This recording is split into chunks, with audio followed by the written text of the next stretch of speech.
欢迎观看老爸的时光。今天做一个家庭版的生吐司面包。这个面包吃起来柔软湿润，放了蜂蜜和奶油，味道更醇厚。没有放鸡蛋，对于不吃鸡蛋的朋友，算是最理想的面包之一了。而且今天的这个制作方法，也算是在家里条件有限的情况下，能做出来的非常柔软的面包了。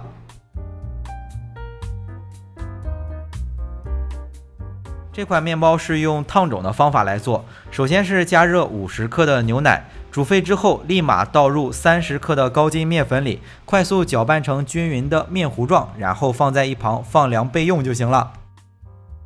接下来我们来做主体的面团，首先是在270克的高筋面粉里加入3克的酵母粉，简单的搅拌一下。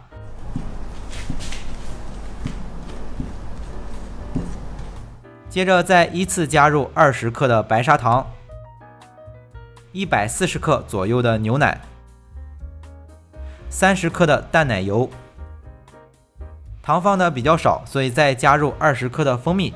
接下来就先把材料搅拌成絮状。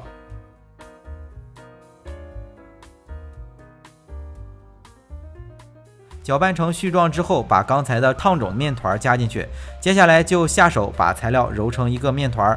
今天的这个面包是手工制作，再加上天气比较热，基础面团里用到的液体材料要用凉的。刚才准备的重种面团最好也是放在冰箱里冰一下再用。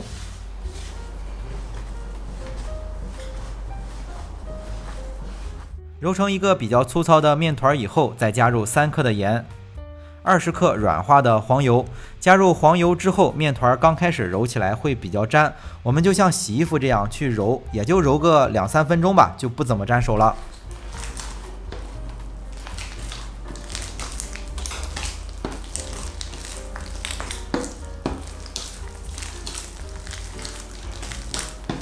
之前也分享过一期教程是做面包怎样去揉面，一般是用揉、拉、摔这3种方法配合，就很快就能揉好。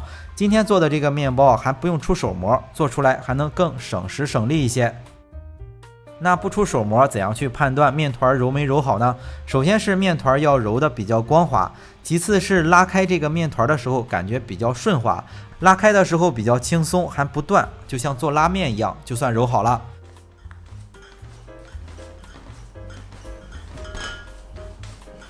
接着把揉好的面团放回到和面盆里，盖上盖子或包起来，醒发到体积翻倍。醒发好之后来制作，准备的这份材料可以制作2个方形的吐司面包，所以我们把面团一分为2。分好的面团只需要规整一下，简单的团一下，保证表面光滑。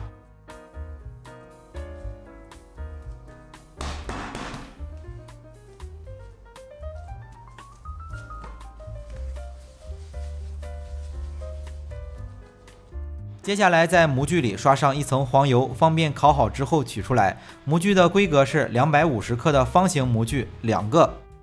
做的话就比较简单了，把面团擀一下，卷起来放进模具里就行了。大家跟着视频里的步骤来做就行了。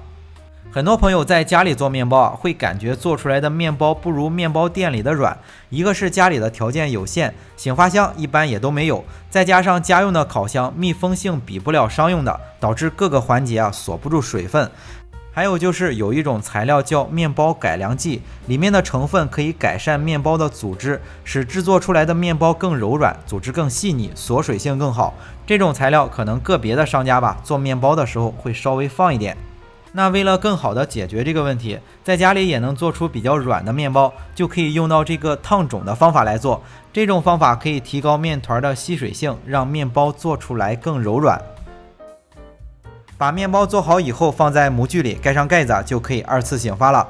烤箱有醒发功能的会方便一些，烤箱没有醒发功能的就放进去自然醒发，醒发到模具的8分满就行。